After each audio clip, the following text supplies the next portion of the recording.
Welcome back to the Tuesday edition of the Garden Basics with Farmer Fred podcast. Unlike the Friday edition, we're dedicating the Tuesday podcast to answering your garden questions. Stay tuned to find out how you can get your garden question into the program. So come on, let's do this.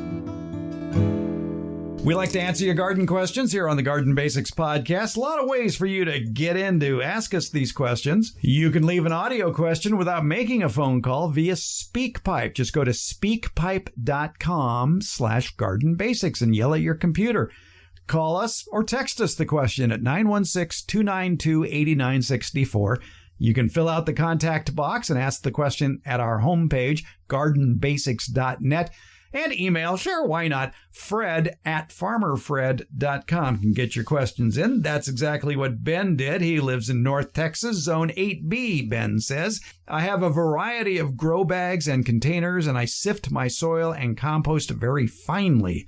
I've added Coir, but after the sifting, I am concerned about compaction. It seems to clump together, and it breaks apart easily in my hands. Should this be a concern? And if so, what can I add to the mix? Thanks for all the knowledge you've shared. Definitely has helped me be more prepared for my second year growing food. Well, good for you, Ben. Very important to get into the food growing habit, because the healthiest food you can eat is the food you grow yourself. Debbie Flower happens to be here, America's favorite retired college horticultural professor. You've worked with Coir, C-O-I-R. Yes. All right. You've worked with peat moss. Yes. And they both seem rather difficult to work with unless they're well hydrated. Yes. That's important. When I was teaching at the community colleges, we would make our own media rather than buying already mixed bag ingredients. And the base was an organic component. Peat moss for a long time. That was our base. And then Coir came along as a product. It is the hairy stuff that is around a coconut shell. And so it's a byproduct of the coconut industry. Great idea to repurpose something like that. When it first started on the market, it was very salty. If you think about it, coconut palms grow around oceans, and they have this big seed, and it's the biggest seed in the world. And it moves from place to place by floating on the ocean. And then it gets up on a beach somewhere and it germinates and grows. That's just a little bit of trivia there. The biggest seed in the world. Yeah, is a coconut. Huh. It was coming from salty environments because of the salty oceans. And so it had to be washed. It had to be wetted before it was used, because salt, sodium-based salt like we use in our food and like is in the ocean, is very bad for most plants and will kill them. But we would buy it in bricks, and the bricks had to be soaked because you couldn't deal with them. They were so tightly compacted. So yes, I've seen compacted Coir. But when you soak it, it absorbs the water and expands. And we would soak it overnight and then drain it and then use that as our organic component in the growing media. What I experienced was that when we then grew plants in the media that was made with Coir, students overwatered them because it appeared that the Coir on the surface of the container of whatever was growing was dry, although it wasn't. That's something to watch out for when you use Coir. Don't rely on the appearance of the media as to whether it's wet or dry. Pick up the container, see how heavy it is, and you'll see how much water is in there. Once you have wet it initially and used it in your mix, then I don't think it's a problem for compaction. You say you're sifting your soil and compost very finely. I don't know if there is a fine version of Coir. Do you, Fred? If you use it dry, it's very fine. Right. So sift it first and then make the media and then soak it. I think I would soak it first in a big bucket of water overnight and then sift it. And then sift it. And then do it that way. Yeah, I don't know if it'll be as fine as Ben. Depends what he's sifting it through. When we used peat moss at Sierra College, we had a piece of, it wasn't chicken wire, but it was wire with holes maybe half an inch, maybe 3/4 of an inch across. Somebody's job in lab was to sit and run peat moss over the top. We had a garbage can and we'd cut a circle out of the lid of the garbage can, attach this grid of metal to it, and they would sift. So like hardware cloth. Yeah. Sift the peat moss that way. We didn't sift it in... With their bare hands? This was punishment, wasn't it? You get the person who, I can't work today. I have a bone in my knee. Sift compost then. Sit there and sift peat moss. So sometimes I would do it. No, we wore gloves. Would you do? And you did that before you watered it? Yes. Okay. But only then when I went to American River, we didn't. We just opened the bale, threw it on the ground, used a whole class would do it. So it'd be 15 to 25 people have shovels. And I called it doing the dance. You'd have to chop it with your shovel and then flip it over and chop it with your shovel, flip it over. And then everybody would walk 2 steps ahead so that because your technique is different than my technique. Mm-hmm. And so it would result in better separating of the peat moss pieces. Now, when I was in that particular dance hall at American River, there was a person with a hose that had a hose end sprayer, and in that hose end sprayer was some Dawn liquid detergent to be used as a surfactant. And basically, as the piles were spread out, they would water that pile and do it over and over again. Yes. And there are official chemicals that you can use as surfactants. So we sometimes had that, and sometimes dish soap did it. You don't want to use too much. Just enough to break down the surface tension of the water so that it will coat the peat moss because it's such a large volume. We're using multiple bales of peat moss, the big bales, at one time. We probably made a cubic yard of media at any one time. Cubic yard is 3 foot by 3 foot by 3 foot. So that's a big pile of media. You know, when I do it at home, I can use warm water, I can use my hands, but we didn't have that luxury because of the volume we were making. So we had to keep turning and wetting and turning and wetting and turning and wetting and use a surfactant to make sure it gets everything moist. Yeah, what I like to do on a smaller scale myself, too, if it's peat moss or coir, is to, like I say, take that dry bale. And because it's so dusty, I don't really like to work with it when it's that dusty and put it in a bucket.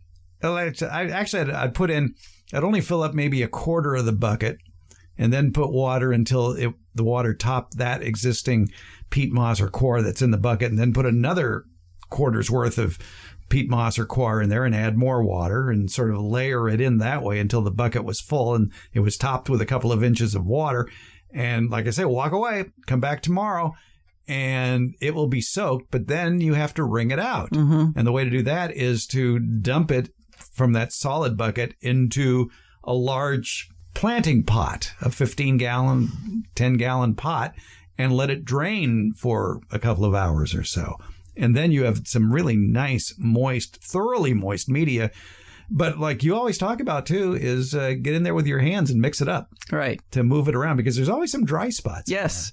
That's the challenge. And the using the little bit of Dawn detergent helps get the water everywhere. But you do need to agitate it. We did it with shovels at school, and at home, I use my hands to get to those dry spots. Now, the nifty thing about talking about this is also a way to reuse your old potting soil. Yes, it is. Walk us through that. Container media or potting soil has a large component of an organic base. Compost, peat moss, coir are commonly used organic bases for potting media. They break down over time, just like a compost pile does. And so they get smaller and smaller, and the spaces between the particles in your mix, your media, get smaller and smaller. And eventually water won't penetrate it anymore. There just aren't enough spaces. And so that's one reason that we need to transplant plants and knock off as much of the old media as possible.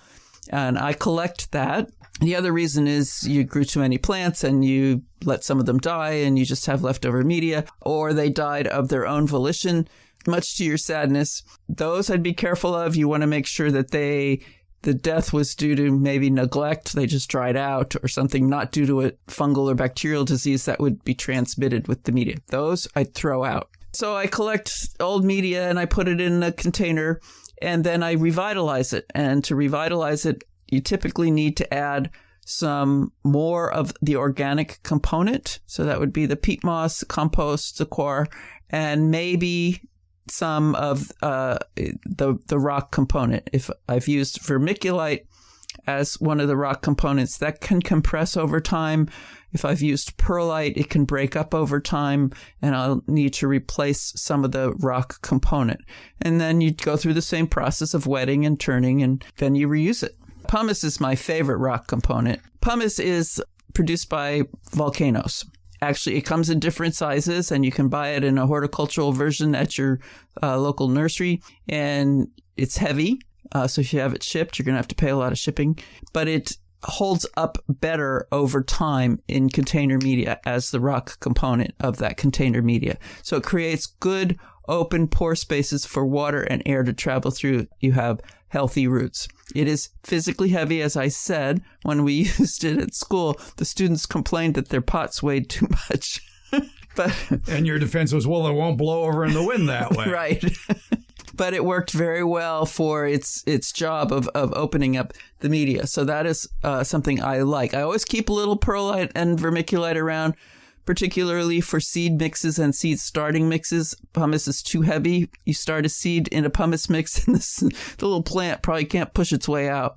I don't like perlite much for anything other than seed starting, mostly because it is very, very dusty, and the dust perlite produces is very irritating to the respiratory system, and not just your nasal passages in your mouth. It goes down your throat and into your lungs, and you feel it for days, at least if you work around it as much as I did. So wet it before you use it. I break open the bag and put the water nozzle right in the bag. Try to wet that puppy. I don't want anybody to breathe it. Wear a mask when working with perlite. Perlite is white. It sort of looks like mini popcorn. Vermiculite is not so bad in terms of the dust. I haven't had any problems with it at all in terms of the dust, but it is expanded mica, and it is very flat, and it easily crushes it over time. So it's still a rock. It's still in your media. It's just not creating the spaces to both hold water and give water up. What ratio, when you're rehabbing the soil mix, you're using obviously parts of the old existing potting soil, and you're mixing in new compost, maybe new peat moss, maybe new coir. But pumice, how much pumice would you put into the new mix? Well, the basic classic media, container media recipe is 1:1:1 peat, perlite, vermiculite.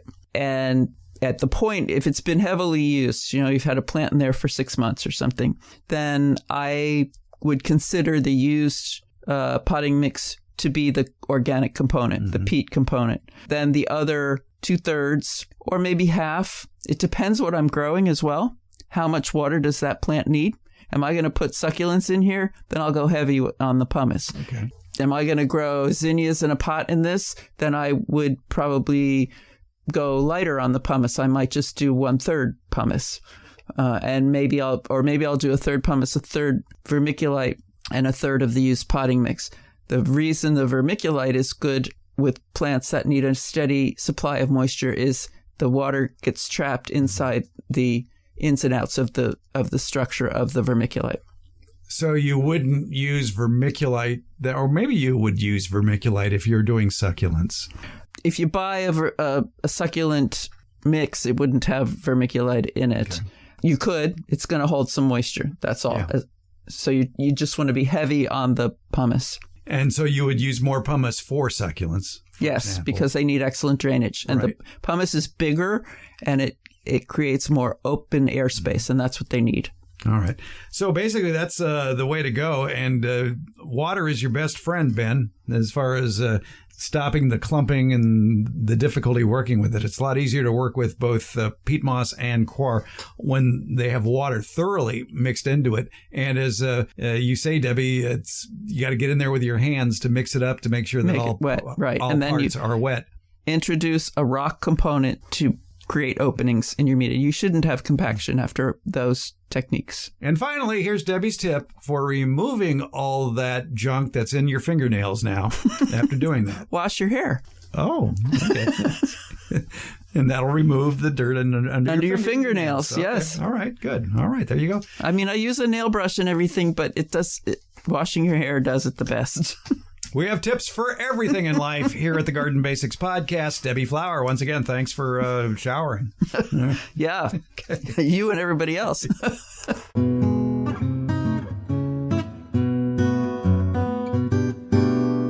In Friday's Beyond the Garden Basics newsletter, we do a deep dive into a subject we touched on in today's podcast, making your own potting or planting mix. If you start a lot of plants from seeds, or you like to transplant into containers, you can save a lot of money over commercial mixes by blending your own healthy ingredients. Thinking of using your own garden soil for seed starting or container gardening? You better think again. Your backyard dirt carries the risk of short-circuiting your garden efforts with soil pathogens such as disease spores, weed seeds, microscopic-sized pests, and insect eggs. Plus, blending potting mixes yourself, especially for starting seeds, is good for your emerging plants and your disappearing wallet. So, make your own planting mixes. We have lots of recipes in this week's Beyond the Garden Basics newsletter. It's on Substack. There's a link in today's show notes. You can also find it at the newsletter tab at the top of our homepage, gardenbasics.net. Or go to substack.com/gardenbasics. Think of it as your garden resource that goes beyond the basics. The Beyond the Garden Basics newsletter. We get an email from Darren who writes in and says, "Hi, Farmer Fred. I have a dwarf plum and dwarf apple tree spaced about 10 feet apart. They're both about 4 years old. But that plum is not exactly a dwarf at the rate it's growing. It needs constant pruning. Anyway, despite drip irrigation, the plum has sent a 1-inch root all the way to the apple tree on the ground surface. My guess is that it won't be the first. Is this going to create problems for the apple tree? And if so, can I cut this and future roots? Thank you." Thanks for writing in, Darren. Say, if you stay on top of keeping that plum tree at a manageable height and width, that should help limit the root spread. Plums are, by nature, very aggressive growers. And don't worry about any sort of grafting going on in the roots between the apple and the plum. Those two trees are of different genuses. A plum is a prunus, an apple is a malus. That's okay. Now, I would wonder why that root is taken off towards the apple tree. I have a funny feeling it might be there's more water around the apple tree. Maybe the area around your plum tree is drier than the area around the apple tree, and that plum is looking for more water. For fruit trees, I prefer using micro sprayers instead of drip emitters. 3 or 4 micro sprayers that are placed towards the outside of the tree and facing inward can do a great job of watering that entire soil mass that's below the tree. Maybe then your plum would be happy. I wouldn't cut any roots unless you absolutely have to. So the first thing I would do is check the soil moisture between the plum tree and the apple tree. I have a funny suspicion that where that root from the plum tree is headed, it's going to where water is more plentiful. So check that out first, and then maybe rework your drip irrigation system with micro sprayers. And of course, if you don't want to trip over that root that's running along the surface, add 3 or 4 inches of mulch beneath the trees. That'll do it. Garden Basics with Farmer Fred comes out every Tuesday and Friday. It's brought to you by Smart Pots. It's Garden Basics, available wherever podcasts are handed out. For more information about the podcast and transcripts of the podcast, visit our website, gardenbasics.net. And that's where you'll also find out about the free Garden Basics newsletter, Beyond the Garden Basics. And thank you so much for listening.